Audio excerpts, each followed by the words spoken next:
dari tim Adiwiyata SD Negeri 001 Samarinda Ilir ingin mengkampanyekan tentang konservasi energi. Kebetulan sekolah kita ini akan menuju Adiwiyata Provinsi. Yang pertama yaitu pengertian konservasi energi. Sesuai dengan Undang-Undang Energi Nomor 30 Tahun 2007, konservasi energi adalah upaya sistematis, terencana, dan terpadu guna melestarikan sumber daya energi dalam negeri dan meningkatkan efisiensi pemanfaatan sumber daya energi. Pertama, jika orang itu sabar, dia akan menerima dengan lapang dada dan meminta maaf dengan kesadarannya.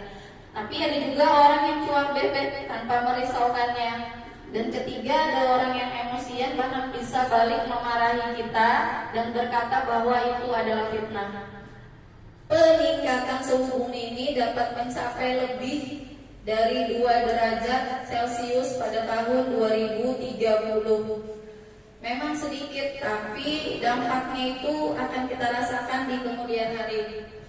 Kemudian dari dampak yang penaikan suhu tadi, beberapa kebijakan pemerintah tentang konservasi energi itu meliputi beberapa bidang, yaitu pertumbuhan energi. Apabila kita memperhatikan atau hemat tentang konservasi energi, yang pertama kita akan meningkatkan daya saing industri. Kemudian menurunkan biaya produksi, biaya energi lebih terjangkau, menurunkan intensitas energi. Dari bidang ketahanan energi, apabila kita hemat energi itu menurunkan impor energi, memaksimalkan untuk kebutuhan domestik dan mengurangi ekspor. Kemudian dari perubahan iklim, upaya mitigasi dan adaptasi global. Kemudian memenuhi kewajiban internasional berdasarkan konvensi kerangka kerja PBB tentang perubahan iklim. Ini sifatnya menyeluruh dan mendunia. Next. Nah, dampak perubahan iklim dan pemanasan global. Di slide sebelumnya tadi kita sudah bahas tentang kenaikan temperatur bumi yang melebihi 2 derajat. Dunia akan lebih kering akibatnya. Kemudian, ini adalah gambaran permukaan bumi sebelum dan sesudah terjadinya pemanasan global. Dari suhu 1 derajat kita lihat permukaan bumi itu masih biru, hijau, warnanya masih indah, mungkin panasnya belum terlalu. Itu hanya menyumbang beberapa persen saja.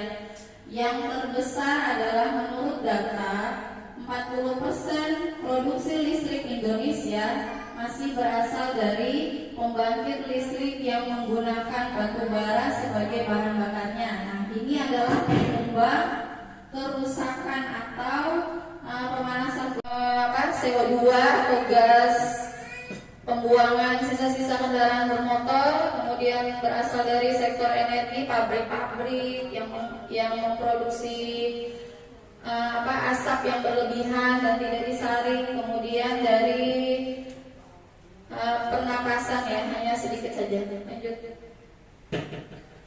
Nah, ini ya.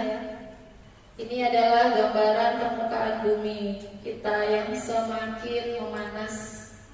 Lanjut.